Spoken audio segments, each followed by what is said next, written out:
This looks like a lot of fun, and it can be. But tonight, Channel 9 is investigating the serious injuries for some people at local trampoline parks.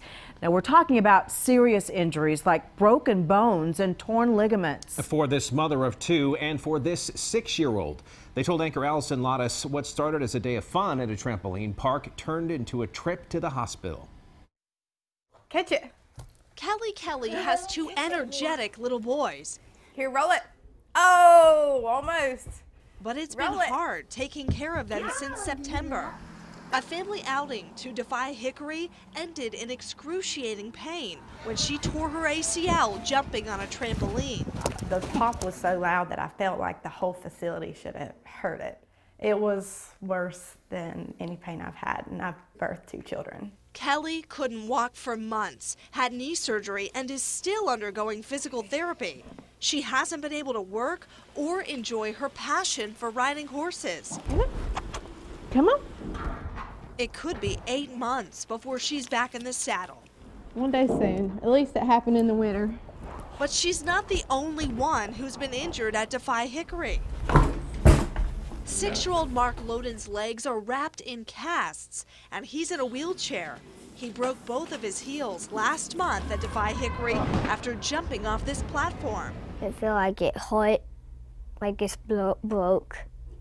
Like I couldn't even move. You see the mat there. And that's His father showed me pictures he took of the mat that Mark landed on. He says it wasn't inflated, but the area was not roped off. There's nobody there, so I just jumped off. You saw your little boy in pain. Oh yeah, I'm still angry about it. I'm hurt at the same time, and I worry about him and his well-being. That's the main concern, but I'm still mad about it. Before jumping at Defy Hickory, visitors or their parents must sign this waiver, giving up their rights to sue, quote, for any injury, including paralysis or death caused in whole or in part by the negligence or fault of CT Hickory, including any of its agents, employees, and equipment. Read what you are signing. Charlotte attorney Tommy Odom settled a 2014 lawsuit against an indoor trampoline park in Pineville after his client was injured there. He doesn't think these waivers adequately educate people about the dangers. It appears to us that the warnings and the things that they say to them in these documents are not sufficient and are hard to read and hard to understand. A spokesperson for Defy Hickory's parent company sent me a statement saying in part, quote, we take several measures to reduce the risks and educate our guests about safety in our parks, and cord monitors are stationed throughout the park to monitor guest activity. I contacted 3 different companies that own trampoline parks in our area for this report, asking how many visitors have been injured at their facilities. Not one would comment. So I asked paramedics. In Mecklenburg County, medic responded to indoor trampoline parks 88 times between January 2016 and November of 2018.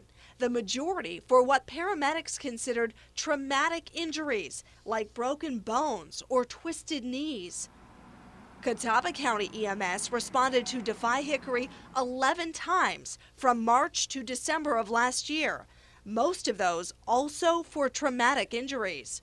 Kelly told me when her ACL tore, she crawled to the edge of the trampoline, unable to walk.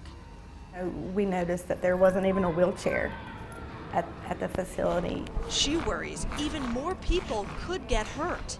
If you get hurt at a facility like this, chances are you're not going to be walking out. And I cannot stress enough the importance that you actually read those waivers you've signed. The one Mark Loden's father signed said that he wouldn't sue even if the injuries were the result of the fault of the trampoline equipment or the employees. He tells me he is getting an attorney and he may pursue legal action anyways. Well, Allison, I know a lot of parents right now might be wondering, does anyone inspect or regulate these businesses? No, and that is the next part of my investigation, why no one is checking them. You'll see that in my investigation tomorrow at 5. Thanks, Allison.